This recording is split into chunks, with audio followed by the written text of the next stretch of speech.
Баян, сегодня у нас в гостях очаровательная певица, у которой ты брала интервью, как выяснилось, 14 лет назад. Она все еще поет? Она все еще поет, мало того, я тебя расстрою, она по-прежнему молода и красива. Что? Да. Может быть, мне уйти отсюда? Ну, нет уж, оставайся, ты мне сегодня нужна.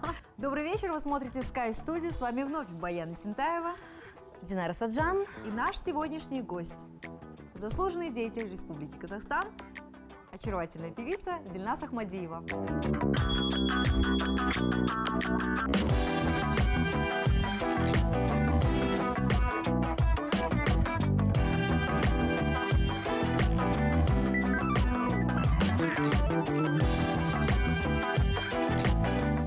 Дильназ, шикарно выглядите. Спасибо, девочки. Красиво. Здрасте. Теперь мы тоже будем одевать длинные Длинное. платья. Да? Присаживайся. 14 лет назад Дильназ Ахмадиева была также востребована. 14 лет назад меня вообще поразило интервью с ней. Девочке был 21 год, я это очень хорошо запомнила. И я получила как журналист для себя очень интересного собеседника, очень зрелого собеседника.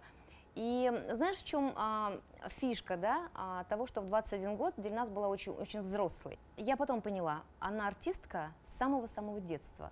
С 5, с 4, с 6 лет маленькая девочка Дильназ Ахмадиева уже выходила на сцену и понимала, и несла на себе бремя ответственности, что она артистка, что ей нужно соответствовать этому высокому званию. Собственно, с тех пор ничего не поменялось. Она была такой же мудрой, такой же зрелой, такой же умной.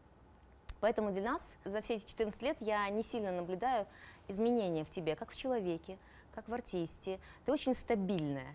Ну вот мой первый вопрос такой. Ты получила этот кусок славы совсем в юном возрасте, и ты не заболела вот этой звездной болезнью, которая приходит ко всем без исключения? Да, без исключения. Ну, наверное, и у меня был такой период. Но эта звездная болезнь длилась, наверное, ровно 3 дня. Потому что, ну, мне кажется, вообще звездная болезнь присуща людям, которые не знают, что такое слава, популярность с детства, и она падает очень резко и на голову прям так, прям громко и так прям неожиданно. И для этих людей, да, мир меняется в целом, и он переворачивается с ног на голову, и им кажется, что сейчас вот весь мир у их ног, и это будет так всегда. Ну, на самом деле, я была маленьким ребенком еще, когда выходила на сцену, и понимала, что такое аплодисменты, что такое какая-то там толика популярности. Мой папа был народным артистом, мама была телеведущей, вся наша семья, она имела вот это вот как бы уже давным-давно, и мне казалось, что это нормально жить в такой семье, и, наверное, в каждой семье так, как у нас. Но оказалось, нет. Но в тот день, когда я проснулась, скажем, более популярной, уже как единица, как личность. Ты сейчас говоришь, может когда-нибудь, может да, однажды, я говорю о клипе «Может когда-нибудь, может однажды», 2000 год, это был октябрь месяц, как сейчас помню. Проснулась я 16 октября, и по всем каналам, не исключая ни один, ни новостной канал, никакой, тогда не было такого, музыкальный или не музыкальный, между фильмами, между там, передачами, везде крутились мои клипы. И мне показалось, что вот он момент. Вот, оказывается, как чувствует себя мой папа всю свою жизнь. А вот, оказывается, что такое быть звездой. Ровно 3 дня я ходила с гордо поднятой головой и говорила: мам, что-то голова болит, налей, пожалуйста, чаю. После чего ко мне осторожненько подошел мой папа и сказал: мне надо поговорить с тобой, доча. Мне кажется, твое поведение немножко изменилось. И именно мой отец, тот человек, который объяснил мне, что такое звездная болезнь, почему ею нельзя болеть, и что она вообще, в принципе, несет в себе, какие негативные последствия может принести за собой эта звездная болезнь. Но, тем не менее, Дильназ, многие журналисты считают тебя высокомерной. Что Мне ты бы недоступна, что ты всегда держишь какую-то дистанцию. Кто этот журналист, потому что, на мой взгляд, как раз-таки все журналисты, с которыми я работала, ну вот Баян Махсат не даст соврать, Мы уже знакомы много лет, и во мне звездной болезни не было никогда. Более того, Нет, я была даже какое-то время скромной. одно дело, когда берет интервью Баян Махсатовна, а другое дело, когда берет журналист, ну, скажем... А я не разделяю людей. Мгм. Абсолютно никогда. Поэтому это вранье. Все твои подруги близкие являются по факту твоими конкурентками на сцене. Все они сольные певицы. Я сейчас говорю о Лидо, прекрасная, шикарная певица, о Махпал Исабековой, о Нургуль. Я сейчас говорю о том, что я сама в шоу-бизнесе, я его знаю изнутри. И я понимаю, что вы в любом случае конкурентки. Ну, у меня, например, этот вопрос вообще никогда не возникал. Наверное, опять же, потому что первое, о чем я думаю, почему все-таки у нас такая банда, скажем так, такая компания, в которой в основном певицы, вообще нас 10 человек, и только 3 из них не певицы. Мне кажется, что каждый из нас достаточно самодостаточная личность, и уже нет моментов таких, где что-то поделить, где что-то разделить. Мы уже взрослые. Нам не 17 и даже не 20 лет, чтобы говорить о том, наступаем ли мы друг другу на пятки. Мы каждый знаем свое место, мне кажется. И не пытаемся лезть друг к другу в творческую жизнь. Хотя мы очень часто обсуждаем общие планы. Ну, ведь раньше вы жили без банды. Жила Мы без тоже банды. Она случайно, наблюдали, это да, случайно что все. да, что вы жили, работали спокойно, то есть вы... и тогда, мне кажется, вы были более востребованы, более популярны. То есть время, когда Дильназ Ахмадиева гремела, это вот как раз, наверное, вот когда вы начали, когда ты начала, да, работать, это 2000-е. это вот нулевые, да, то есть Мгм. это вот начиная с нулевых. Я помню, я училась в университете, и я помню первый клип, и я помню становление Дильназ, да, то есть такую эволюцию. Я помню, что одно время Дильназ была прям мега популярна. Ну, то есть В это том, что я взаимовыгодная сейчас, как дружба. ты говоришь, не мега популярна, нет вины того, нет вины девочек, то есть нет вины нашей дружбы. Мне кажется, мы сочетаем все приятное с полезным. Мгм. Главное гармония, мы все гармоничны. Сейчас мы говорим о известных подругах, да? Мгм. А есть подруги, которые неизвестны, которые идут с тобой по жизни, там, начиная, Да, например, со школы. Со со студенческих школы нет, времен. со школы нет. У меня подруг, которые идут со мной по жизни, к сожалению, я их всех растеряла. Они разъехались по другим городам, живут кто-то в России, кто-то за границей. Что касается университета, то да, у меня есть 2 подруги, с которыми мы до сих пор общаемся, и буквально послезавтра у нас встреча. Одну зовут Алтын, другую зовут Ира, и мы до сих пор общаемся, хотя редко видимся из-за того, что я живу сейчас в Астане, а они в Алмате. Со мной по жизни идет моя подруга, моя сестра, моя опора, моя защита, моя совесть. Это мой директор, моя Гульмира. И до сегодняшнего дня твоей знаковой песней является «Золотой-золотой», которую ты спела очень много лет назад, которая до сих пор является твоей визитной карточкой. И за эти прошедшие, ну скажем, там 10 с хвостиком лет, таких ярких песен больше не состоялось в твоей творческой карьере. Да, «Золотой» — это шлягер. «Золотой» — это шлягер. Его будут знать всегда, и прошло уже 13 лет, пройдет 20, пройдет 30 лет, и все равно все будут петь «Золотой» и будут помнить эту песню. Кто-то на ней рос, кто-то еще что-то. В общем, шлягер — это вещь редкая, мы это знаем, а хиты, они бывают год-два, наверное. Хиты у меня есть, которые просят у меня зрителей спеть там, на каких-то мероприятиях, на определенных, или там заказчики какого-то мероприятия просят спеть там ту же босанову, которую считают не хитовой, но почему-то ее часто просят спеть. «Думай обо мне», тот клип, то видео, которое я выпустила последним, танцевальное. То есть песни есть, песни хорошие, песни слушаемые, песни нравятся народу.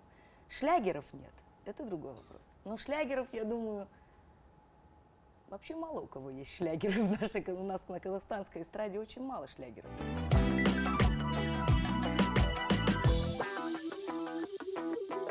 Вот за эти 10 лет, которые ты работаешь без продюсера, ты выпустила очень много видео, очень много песен.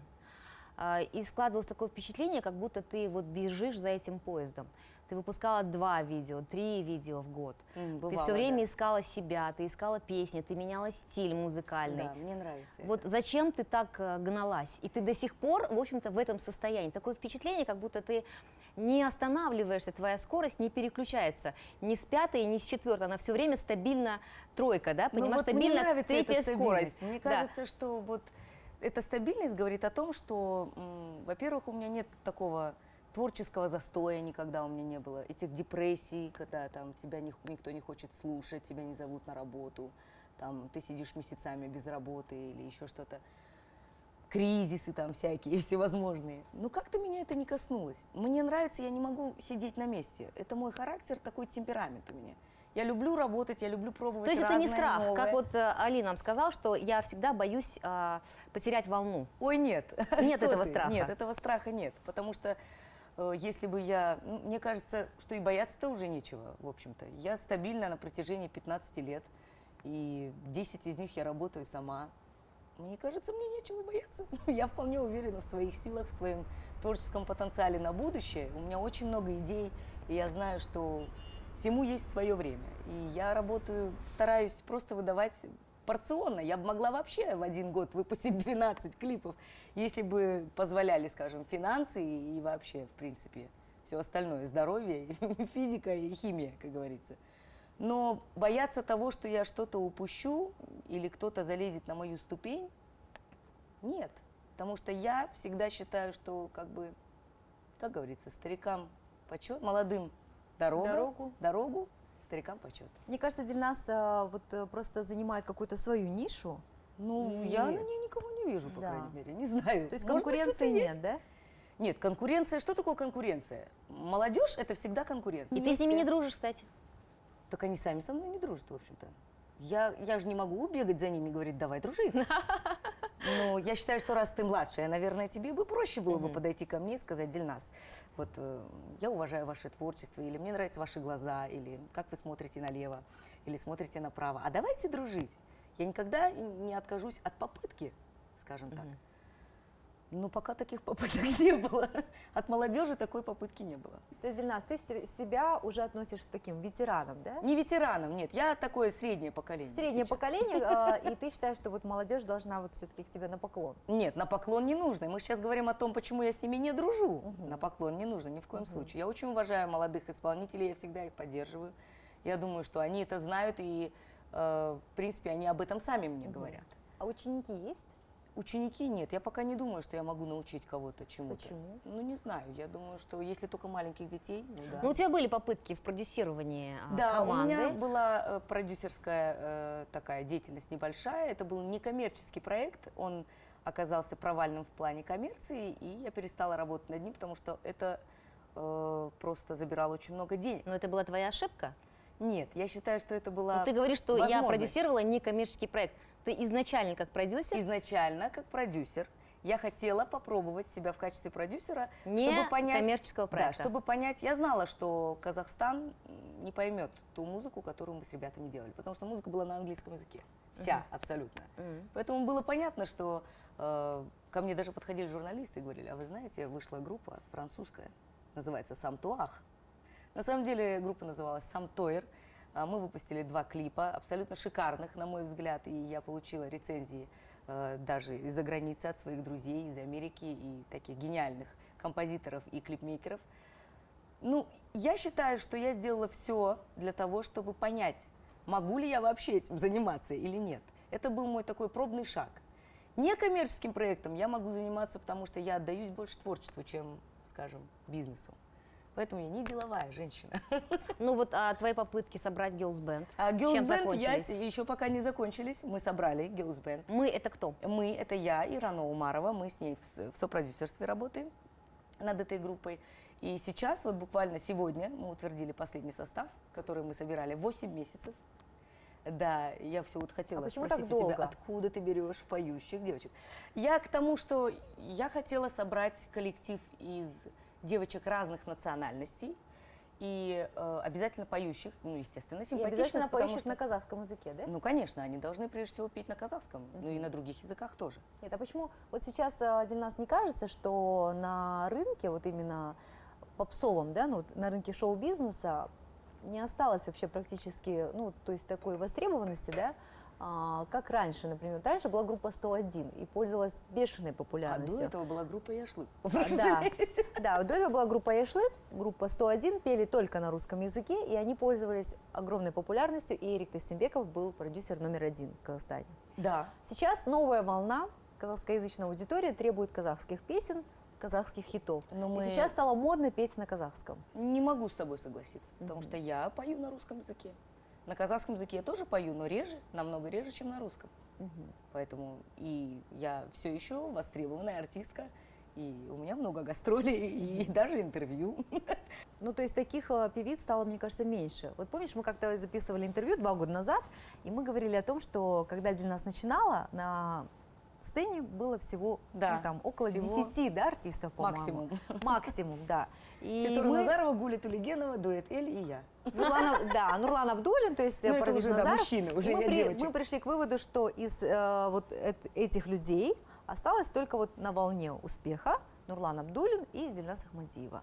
Я не могу говорить за всех, я не могу выражать общественное мнение. Мое субъективное мнение, что петь все время на казахском и только благодаря этому быть популярным, не факт. Неправильно. Нет, не неправильно, а не факт. То есть факт остается фактом. Я пою на русском, я все еще популярна. Да, у меня есть казахские есть и песни. на казахском песни. Конечно. Я вот сейчас, я уже давно его готовлю, уже 4-й год я готовлю казахскоязычный альбом. Вот, недавно мы записали последнюю, я надеюсь, песню, которую я ждала 1,5 года. С Багом Махсатовной. Вот, мы ее То есть записали. это будет полностью альбом на казахском? Полностью альбом на казахском языке. Альбом состоит из 7 песен. Дальше я буду записывать уйгурский альбом из 7 песен и английский альбом из 7 песен. Точнее, у меня все готово по чуть-чуть. И я его потихонечку То есть это дорабатываю требование каждый. времени, да? Потому что я сейчас тоже учу казахский язык и понимаю, что если я сейчас очень его не хочу выучить выучу... казахский язык. Я хочу Да. давать полноценное интервью на казахском языке. Всё. Вот я думаю, что секрет успеха именно Дильназ Ахмадиевой в том, что Дильназ, она гибкая, она чувствует требования времени, да, и подстраивается. Может быть. Я просто так не задумываюсь. Это происходит как-то интуитивно, скорее всего. То Ну, есть я не думаю, анализируешь так, же. сейчас, значит, происходит так. Значит, кешью поют на казахском, значит, срочно нужно петь только на казахском, потому что кешью популярная группа. Нет, я так не думаю. Я просто рада, что есть группа кешью, что у нас есть такие девочки, что у нас есть Жанар Дугалова, которую я считаю одной из самых лучших певиц сегодня. Поэтому, ну, есть молодежь, Али Акапов, которого я обожаю, считаю, что он очень талантливый, работоспособный мальчик. Ребята из группы Джигит, за которыми я следила, сидя в жюри «Фабрики звезд», я радуюсь тому, что у них происходит. Дильназ, а что ты можешь сказать молодым девушкам, амбициозным, да, которые хотят просто стать звездами, стать звездой? То есть, которые приходят наверняка к тебе на кастинге, да, к Баян. Ведь девушки молодые, свежие, симпатичные. Ну, нет никаких вокальных данных, но вот есть только амбиции, есть только желание. Я хочу стать звездой. Неважно, не примет меня Баян Махсатовна, пойду к Дильназ, не примет меня Да, Дильназ, таких пойду. много, наверное, да, которые от кастинга к кастингу ходили. Опять же, нужно делить людей в этом смысле. Если человек талантливый, то он обязательно пробьется. Поэтому говорить о тех, у кого есть амбиция, но нет таланта, что они его наработают, нет, такого никогда не случится, это невозможно. Научиться петь можно, если у тебя есть какие-то данные. Если каких-то данных нет, то тогда как бы можно лучше себя реализовать и не тратить свое время впустую. И не думать, что я хочу чем-то обидеть, или Баян Махсатовна хочет кого-то обидеть. То есть это не в обиду. Просто я считаю, что вот таким девочкам нужно прежде всего у родителей как-то спросить еще: мам, как я, что я, да? Или мам, давай мы пойдем в музыкальную школу, которая в ближайшем районе или в нашем районе. Спросим у специалистов, прежде чем идти на кастинг, чтобы там, скажем, не получить психологическую травму. Вот я сидела в жюри X-Factor просто, и мне И все была, время кстати, писали... очень строгой. Я строгая, да, и это не игра, это, я понимаю, что это шоу, но я честно всех оценивала, за что, в общем-то, не всегда получала хорошие оценки зрителя. Но, меня просто это раздражало, честное слово.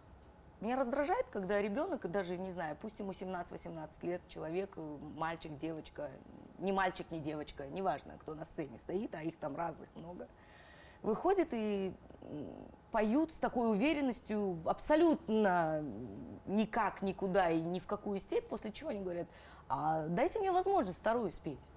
То есть я должна потратить свое время, которое кстати говоря, сейчас стоит денег, да? Я могу за это время успеть сделать какие-то другие дела. Почему я должна сидеть, терпеть, собственно говоря? Мои бедные уши должны терпеть, когда он выходит, и вот еще мне он вот с таким вот видом, значит. Нет, ну вы мне не дали шанс. То есть то, что я слышала, я могу услышать, в принципе, мне 4 слов достаточно, иногда только одного, чтобы понять, что человек к музыке и творчеству не имеет никакого отношения. Почему я должна тратить на это время? И я, не уставая, говорила: родители, умоляю, прежде чем отправлять своих детей, чтобы потом не плакать, чтобы потом не говорить, что я такая стерва и попортила психику вашего ребенка, вы сначала, ну, может быть, поговорите с кем-нибудь. Я понимаю вашу слепую любовь к ребенку. Я говорю, кто сказал, что ты хорошо поешь? Мама, бабушка, брат, друзья. Так иди для них, пой. Зачем мои уши напрягать здесь? Мне непонятно. Я считаю, что эта профессия, она очень сложная. И я считаю, всех талантливых людей, певиц, певцов, актеров, то есть тех, кто по-настоящему талантлив, их поцеловал Всевышний в лоб. То есть это нельзя просто, ты вот сегодня проснулась в 28 лет и решила, блин, хочу я стать звездой, пойду-ка я спою что-нибудь. Почему бы нет? Ну поет же это или это, скажем. Они же не знают, почему это или это поет, благодаря каким своим качествам люди вышли на эстраду. Я очень жестко к таким вещам отношусь. И для меня это нормально. Я уважаю свою профессию и всех людей, которые в ней работают и трудятся. Но тем не менее в шоу-бизнесе в казахстанском есть же такие... Есть, но я же опять же говорю. Случайные. Случайности случаются. И наверняка ты встречаешься с этими людьми на одной сцене, поешь после или до, или после К сожалению, тебя. да. К сожалению, и после, да. и до, иногда и на одной сцене пою. То есть, как бы вообще... И даже в с общей ними. песне я пою с ними. Да. То есть бывает И чувствуешь по-всякому. себя как? Ну, я не имею права, ну, если бы я могла, я бы что-то, наверное, изменила. К сожалению, я не могу этот фактор изменить. Мне жаль, что так случилось. Но я не депрессую на этот счет, конечно. Но я рада, что помимо этих людей есть действительно талантливые люди, с которыми я выхожу на одну сцену.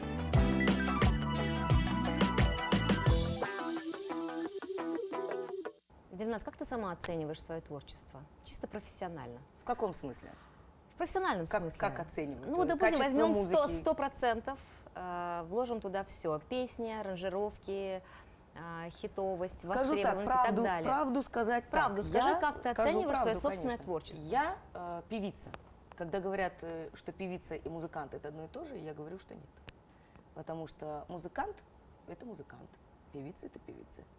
Я умею петь. Умею петь неплохо. Я бы сказала, даже очень неплохо.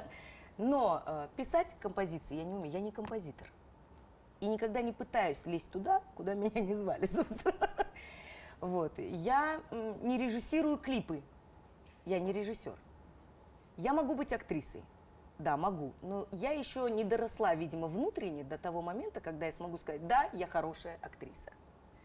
Я считаю, что я могу что-то сыграть, что-то я, наверное, не смогу сыграть. Мне нужно поучиться, наверное, именно вот в профессиональном плане. Но ответственность за все это и последняя точка восклицания – это за тобой. Это сделала ты. Ты работаешь без продюсера, без какого-то почему? художественного У руководителя. меня есть музыкальный продюсер. Почему? Я не разбираюсь так хорошо, скажем. Вот Лидо, она все свои аранжировки очень досконально проверяет, что и как звучит звук, холл, оттуда, что. Я не понимаю, что это. Я правда не понимаю, и я этого никогда не скрывала ни от кого. Я только понимаю, как звучит мой голос. Я могу попросить звукорежиссера, допустим, как-то здесь вот сделать такой подход, здесь вытащить голос вперед, здесь назад бэк, и все. Только единственное, что я могу сказать, сидеть и делать вид, что я в этом что-то понимаю, говорить, давай-ка я приду на сведение песни. Но это не про меня, потому что я в этом не соображаю. Поэтому я это доверяю профессионалу. Я работаю с теми, кому я доверяю, чей продукт я слышу, и он мне нравится. Именно так я работаю. А спрашиваешь, с кого потом результат? С самой себя? Ну, естественно, самой себя спрашиваю результат. Я просто хочу понять психологию самостоятельного артиста. Чисто профессиональные вопросы задаю. На самом деле мне очень интересно, каково работать артиста, который несет ответственность сам за себя. Мне не всегда нравится все, что я получаю в результате. Не всегда. Но это ошибка, скажем так, не только моя. Там есть какие-то нюансы, которые просто ты с течением обстоятельств, с течением времени, чего-то мы там где-то не успели, чего-то там поторопились или что-то еще. Редко бывает, когда я полностью довольна работой. Полностью довольна. Но я не скажу, что я всегда недовольна своей работой. Ты там... в очень молодом возрасте отказалась от продюсера. Да. У тебя был печальный опыт чисто в человеческом плане, но не в профессиональном, потому что абсолютно. у вас был блестящий тандем творческий, Абсолютно блестящий блестящий, тандем. И Согласна. абсолютно неудачный в человеческом плане. Ну, я не хочу лезть туда. Мы там уже побывали уже да. с Динарочкой. И вот почему в таком молодом, незрелом возрасте для артиста ты сказала самой себе, что теперь я буду делать это одна? Сколько было тебе лет тогда? Мне было 25. Угу. Я решила делать это одна, потому что, наверное, я была настолько сильно разочарована в своем продюсере, и мне было неважно сейчас, будет по-человечески хорошо или не будет. Я поняла, что я просто тупо не понимаю, хорошо это или плохо. Как я и говорила, как мы с тобой уже и поняли, я доверяю людям. Я боялась опять попасть вот на такую вот, наступить на те же грабли. И я решила, что пусть будет плохо, пусть будет хорошо, пусть будет как бы там ни было, но это будет мое. Я буду знать, что я вот упала так, и в следующий раз я поступлю иначе. Поэтому именно я осталась. А возможно, что в этом тебя поддержал твой отец? Нет. Ну, в твоей такой творческой уверенности. Вот если бы не было, ну, он был врач, скажем так, твой папа, не творческий человек, никакого отношения и никакой помощи к дочери. Нет, папа всегда, с тех пор, как мне исполнилось 18 лет, он всегда говорил, ты все будешь сама в жизни решать. Я вообще очень самостоятельный ребенок. Я в 4 года уже ходила по санаторию, скажем, мама спала, а я в трусиках синеньких, значит, с карточкой, 4 года. Вставала в очередь на ванночке. Принимала процедуры. Я серьезно. Находила сама актерские там кружочки и уже играла Снегурочку летом. То есть как бы... Родителям было, в общем, не до тебя. Родители мне позволяли, они больше как-то вот занимались, тогда было другое время, не было нянечек, не было там собственных машин, там, я не знаю, было много работы, и мама, папа работали, и времени хватало только там приготовить кушать, одеть, там, обуть, там, что-то такое, да. И на мои родительские собрания никто не ходил. Я вам больше скажу, когда я училась в 7 классе, мой папа пришел и искал меня в 3. Музыкальную школу меня не отдал, и когда я уже говорю, пап, ну, он говорит, если ты захочешь петь, ты будешь петь, тебе не нужно идти куда-то и что-то делать. Я говорю, пап, мне не хватает образования. Он говорит, все хорошо, иногда образование – это лишнее. Хороший папа. Именно музыкальное образование. Да, Он да, сказал, да. иди нормальную профессию заимей. Я не знаю, как у тебя получится. Поэтому он мне сказал, пойдешь учиться в ИНЯС. И я пошла в ИНЯС. Дильназ, а мне вот интересно, ты профессиональная певица, да? Ну, я художественный самодеятельный. Ну, тем не менее, ты профессиональная певица, у тебя роскошный голос, Спасибо. ты им очень хорошо владеешь, и я люблю твои песни. И мне просто интересно, вот есть песни, то есть у каждого человека бывают ошибки профессиональные. Вот есть песни, за которые тебе стыдно или Есть. неудобно? Есть? Какие? Есть песня, более того, есть клип на эту песню, за которую мне не просто стыдно, а за который, ну, просто как-то хочется своего бывшего продюсера прям как-то вот, не знаю, да что с ним сделать. Мы сняли эту песню и клип с ротацией, потому что я плакала просто как белуга. А что это за песня? Эта песня на английском языке, называлась она «Lonely», и снималась она на Мальдивах. Я была там в купальниках, это было 55 килограммов моих почему-то в тот момент. Видимо, меня Я поздно помню этот предупредили, клип. что я поеду сниматься в купальнике. Он такой был Ну, это- достаточно это- смелый клип, кстати. Да это дело не в смелости, это была просто тупость какая-то, честно сказать. Это такой нелепый шаг. И мой в том числе, не только моего продюсера. Ну, куда же я смотрела, собственно, когда это все происходило? Когда Ты мне танцевала на сказали, ты яхте. поедешь без визажиста, ты будешь красить себе красные тени там сама, или я не знаю, еще что-нибудь. Я не умела ни красить себя, ничего, и это все видно. Решили сэкономить, да, на Но визажисте? самое смешное, что в Ютубе больше всего просмотров. Это ужасное видео, ужасно страшное. То есть дело даже не в качестве, а в том, как я выгляжу, как это звучит. Отвратительно такое. Носовое пение, абсолютно не английское. В общем, короче, даже говорить не хочется. Вот одна из твоих последних работ очень неоднозначная реакция. Дуэт с Махпалой Мгм. Сапековой. Я, кстати, была честно удивлена, когда где-то вычитала, что это перепевка. Да, это перепевка. То есть, когда я послушала, да, какая интересная песня. Да, это была перепевка. И у меня вот вопрос мы такой этого не профессиональный. скрывали. Зачем делать перепевку? Нам Тратить понравился на трек. это деньги. Ну как так, тратить на это деньги? На самом деле и западные звезды, это же вполне нормальная вещь. Западные звезды, вот мы были сейчас на концерте, они все перепевают своих коллег. Нормальное явление. И даже есть кавер-версии, которые они снимают, и клипы, и видео-версии, какие-то концертные версии. В этом нет ничего плохого. Просто у нас привыкли говорить, мы делаем свое, и мы хотим, чтобы вот было вот свое. Ну да, у нас есть и свое, но почему бы не взять ту песню, которая нам была обеим по душе? Вы это делали как коммерческий ход, дуэт или Мы просто вообще мы с ней по-дружески? давно говорили о дуэте. Я скажу так, когда мы даже с ней не дружили, ее продюсер Эрик Тастембеков прям очень часто меня спрашивал о дуэте с Макпал. Я не была готова к дуэту с Макпал на тот момент. Я ее не знала. Мне казалось, что она меня не любит. Да и я ее, в общем-то, особо не любила. Ну, как-то так вот все было не по-настоящему.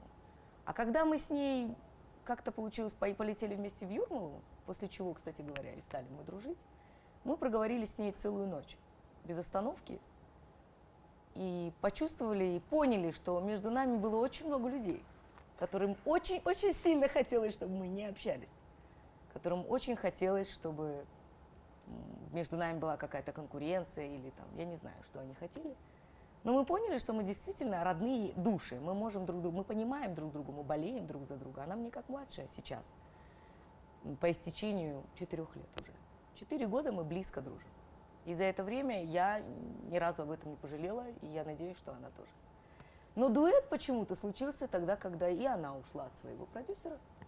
Ну, как-то так вот и мы вдвоем решили. Но, тем сделать не дуэт. менее, мне кажется, эта песня, она не стрельнула, да, вот как говорят Ну, у нас в я бы так не шоу-бизнесе. сказала. Да? Я бы так не сказала. Я очень много получаю рецензий на этот счет, и всем нравится эта песня. Но, тем не менее, на больших площадках, вот я не вижу Дильназ, их Махпал Сабекову, вот именно с этой Это песней. проблема того, что мы с ней в разных местах находимся, и нас двоих соединить, в общем-то. Да нет, кому нужно, Сложно. то те соединят. Нет, ну нас приглашали вопрос на денег. 2 форума, приглашали нас именно закрывать программу, причем именно какие-то там иностранные там дела там, Мгм. с иностранцами, с участием. Просто получалось так, что она выступала в Кустанае, я выступала в Астане. Но мы в этот день никак не могли там выступить.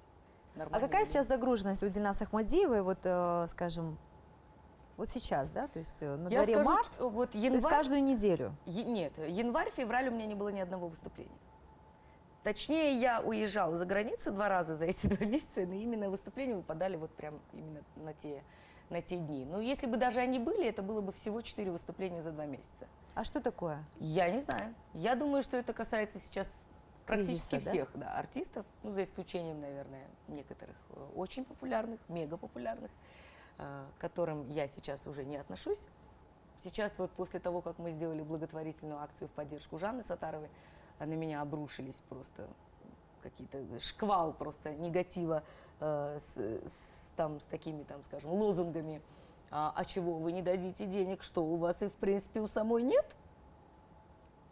Так вот, я закончила ремонт в новой квартире в Астане, которую мы приобрели для моей мамы, чтобы она переехала. Ну и все, и деньги кончились. Они все ушли на ремонт. Все. Я помню сумму, да, гонорара. Ну, То есть это где-то около 25 тысяч долларов в посчитала месяц. так быстренько. Мне нравится, Динара всех Нет, ты спрашивает, не а считай сколько так, стоит потому это? что она платит директору, она платит... Да, конечно. Ну, 25 тысяч, еще хорошо, кое-что минус, платит. там, минус 20%, То есть, 20. Ну, хорошо, вот там, десятку зарабатывает. Ну, конечно. Но Например, сейчас сегодня... Дильназ, благодаря Инстаграму, в принципе, можно вообще не тратить деньги на платья, на серьги. Все это могут дарить. Вот ты этими благами пользуешься? Да, конечно. Пользуюсь. Пользуешься, с удовольствием. да? Когда мне хотят что-то подарить, если мне это нравится, то я, конечно, с удовольствием приму этот подарок. Мгм, Нет никаких вопросов. мгм. А когда мне все время говорят, мы хотим подарить вам шампунь, и вот тот шампунь, который мы вам хотим подарить, от него у вас будут лучше расти волосы, нет. То есть все зависит от подарка. Ну, конечно, это зависит от того, понравится мне или нет. Я же человек, я женщина, мне может понравиться ободок или сережки, или не может понравиться. Мне нравится это платье или не нравится это платье. Мгм. А Это же критика, логично. вот как критики? Вот, потому что в Инстаграме Я это не же... люблю критику, это же понятно. Нормальный человек не любит критику. Я думаю, ни один нормальный, творческий, тем более, человек не будет любить критику. Но Ну, вот каждый по-разному конструктивную- относится. То есть кто-то конструктивную критику пишет в я ответ там. восприму. Конструктивную. Опять же, что такое конструктивная критика? Вот если Баян мне скажет, ты как продюсер делаешь вот это неправильно, я буду 100% согласна.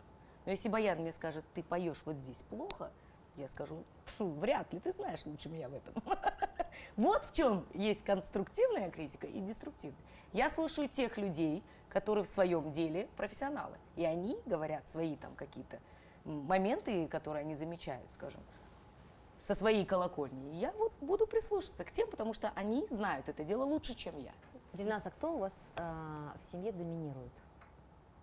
В какой Только семье? честно, в твоей семье. В моей семье? Да, ты вышла замуж уже сколько, года Да, 3 назад? 4 года. Уже 4 года Да. назад.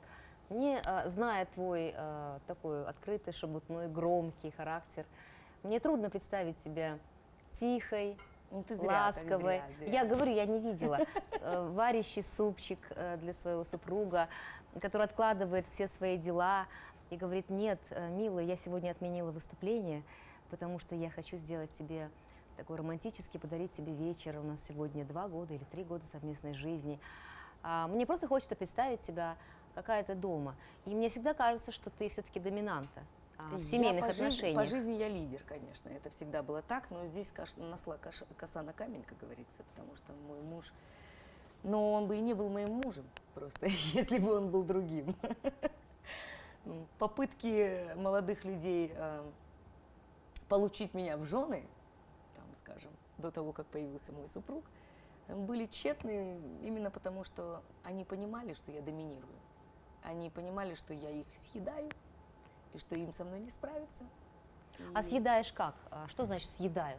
Ну, им так казалось, что я вот как-то все решаю сама. Наверное, от того, что характер у меня вот такой. Им казалось, что они не смогут стукнуть по столу. Ты не позволял. Ну, значит, они себя так поставили Мгм. изначально. А тебе нравится, когда мужчина стучит по столу? Мне кажется, что он должен это делать, уметь, по крайней мере, делать. Понимаешь? Потому что если он даже не попытается, то тогда как ты поймешь, умеет он это делать или нет. Когда мы с моим супругом говорили о свадьбе, только начались эти разговоры, я не была уверена, что он дойдет до конца. Я правда, я и сейчас как бы ему говорю, я тогда не была уверена. Я в принципе сказала, конечно, разговаривай с мамой, там, с родственниками. Ну, я не советовала бы тебе это делать. Потому что, будь я на месте твоей мамы, я бы сказала только через мой труп. Мгм. И не потому, что я плохая, а потому что для единственного сына, который младше меня, на 7 лет, ну, как бы хотелось бы маме, наверное, немножко другой вариант, нежели девушка, которая гастролирует, которая там всеобщая любимица, о которой говорят, что попало, правда это неправда, и проверить не проверишь просто. Что, ну, мне казалось, что это, ну, как бы такой вариант шаткий абсолютно. На тот момент он меня удивил фразой и сказал, а при чем тут как бы мама? Я, конечно, маму очень люблю и уважаю, и ее мнение для меня имеет большое значение, но я тебя люблю, и я хочу, чтобы ты была моей женой. И если мама любит меня и уважает мой выбор, она согласится со мной. Мгм. Что Но это посмотрела, уже... но это был кулак, согласись. Мгм. Я сказала, ты безответственный. Он сказал, почему это? Я говорю, ну просто брать меня в жены, это безответственно, понимаешь? Это безответственно просто. Ты не знаешь, какая жизнь тебя ждет. Это сейчас ты меня любишь, там и что-то, а завтра я улечу на гастроли. Тебе там кто-нибудь что-нибудь ляпнет, а добрых людей у нас много. Ты кому верить будешь? Мне, им, еще кому-то. Он сказал, мне хватает того, что есть у меня ты, и я верю тебе. И это меня очень сильно зацепило. Это, наверное, было такой основой, такой крепкой основой того, что я задумалась, думаю, действительно, а может это и правда тот человек, которого я жду всю жизнь, который сможет сделать меня счастливым человеком, счастливой женщиной. Ну, вот прошло 4 года, это достаточно хороший такой срок для того, чтобы сделать какие-то выводы о молодой семье. Но когда мы только, ну вот когда мы говорили о свадьбе, я сказала, работа для меня всегда будет, да, таким важным аспектом. Понятно, что когда я рожу Важным детей, или не главным, а важным аспектом нашей жизни. Ну, то есть ты не готова же сказать, ну, я готова пожертвовать Я готова пожертвовать профессией, скажем, ради любви. каким-то временем определенным, там, год, полтора-два, когда я рожу ребенка, мне нужно будет сидеть с ним дома. это единственное, что тебя остановит на Да, 2 это года. единственное, что меня остановит. То есть на 2 никакой года. мужчина тебя не убедит Нет. сказать, И он милый. это знает. Нет. То есть вы это на берегу На оговорили, берегу да? оговорено, и он мне сказал, кто как бы я, чтобы говорить тебе, скажем... Вообще, Дильназ, ты одна из немногих певиц, которая до сих пор замужем. Всегда делается, знаешь, такой вот, ну, как бы, да, аукцион. Сколько? Да? Сколько? Год, 2, 3. Очень сложно быть супругой и певицей одновременно. Ты как по себе уже, это да, практически судишь? невозможно. Я не певица. Но все равно. Это практически невозможно совместить гастрольную деятельность, популярность, славу и быт. То есть певица Ты- выбирает что-то одно. Вообще, как бы 9 из 10 разводятся. Ну, это факт. Возьми любую певицу казахстанской эстрады, и 9 из них либо не замужем, либо разведенные. Как тебе удается, вот ты выкладываешь цветы, какие-то романтические моменты, это очень тяжело. И я все время анализирую, да, не все время, а когда вот нападает какое-то настроение, думаю, а как ей так удается? Сейчас есть возможность спросить, 4 года быть замужем, он до сих пор ждет тебя Да. на улице, в машине, прошло уже 2, ты пришла в 7:30, сейчас 11, он ждет ее в машине 3,5 часа. Это же так редко, и это так классно, Дильназ. Это круто. И Это по-настоящему. чья больше заслуга вот в таких отношениях? Больше твоя или больше все-таки его? Ну, здесь я не смогу судить. Мне кажется, он повзрослел.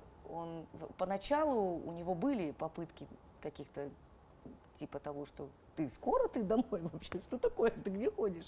Я хочу, чтобы ты мне приготовила ужин полноценный. Но я всегда старалась, когда я дома, я всегда стараюсь все делать для него. Поэтому и мне это не в напряг. Ну, сколько в тебе женщины дома? Мы очень часто с Динарой ведем разговоры, сколько в нас женщин. Есть ли в тебе совет? Если в тебе... Нет, ты говоришь, Рядом с моим мужем я маленькая девочка. Девочка, да. Я даже не женщина. Он называет меня моя маленькая. Всё, Мне что- кажется, Дильназ повезло. Я видела ее супруга несколько раз на мероприятиях, и я его вижу в городе, потому что живу в Астане. И однажды я видела его в ресторане, я обедала. Он приехал на велосипеде, пообедал со своей мамой, потом снова сел на велосипед и уехал. Да, А чего себя не пришлось поменять в Конечно, браке? конечно. Что пришлось выкинуть из себя, вот какие-то качества? Вспыльчивость, какую-то резкость. Нужно просто сменить. Нужно понимать, что ты разговариваешь с мужчиной прежде всего, со своим мужчиной, которого ты уважаешь, любишь, и не имеешь права заходить за какие-то грани. И самое главное, чему мы с ним научились, это уметь разговаривать. Диназ, я задам тебе самый глупый вопрос. Какие у тебя творческие планы? Я обожаю этот вопрос, я, тоже. всегда на нем очень улыбаюсь. Но ты забыла еще, с чего начиналась ваша карьера. Ну ладно. В этом году я хочу все-таки дать сольный концерт, приуроченный к 15-летию моей творческой деятельности. Вот, буквально вчера занималась выбором песен, что-то голова кругом. Пока Все твои только подруги всё- будут там участвовать? А нет, это сольный концерт. Вау. Я всегда считала, что сольный концерт, он должен быть сольным. Мгм. Максимум я могу спеть с кем-то дуэтом, и ну, это прям вот максимум. Должна Концерт быть будет в одна. Астане, да? Концерт будет и в Алмате, и в Астане, и, да, иншаллах, мы, конечно, поедем по городам. Дильназ, спасибо большое. Мы ждем Спасибо приглашения вам, на девочки. сольный концерт. Обязательно. С удовольствием придем. Вы только придите, потому что Мы с вашей придем. занятостью, конечно. Нет, ну, мы обязательно придем. Баян Если зову в Аста- уже, наверное, Я в Астане, на Баян... 4-е мероприятие за год, и она ни на одно не приходит. Почему-то расписание Почему-то никогда расписание не еще совпадает. не совпадает. Дильназ, давай договоримся, что на 5-е я точно приду. Все, договорились. На 5-е, ну На если в 5-е. Алмате. Все, Нет, договорились. я в Астане, Баян в Алмате. Все, договорились, девочки. Буду А вас я бы ждать. сказала, что Дильназ это любимица. Ее все любят в шоу-бизнесе. Спасибо большое, Дильназ, за интересную беседу. У нас в гостях была замечательная девушка, красавица, заслуженный деятель Республики Казахстан, певица Дильназ Ахмадиева. И мы благодарим нашего официального партнера салон мебели «Люсо». И увидимся с вами ровно через неделю. Всего доброго. Компания «Люссо» – это мебель и аксессуары от лучших итальянских производителей – Сичес, Капеллини, Тосканова, сделанные вручную и по индивидуальному заказу. Мы представляем вам лучшие интерьерные решения и качество, гарантированные европейскими стандартами. «Люссо» – это роскошь, достойная вас.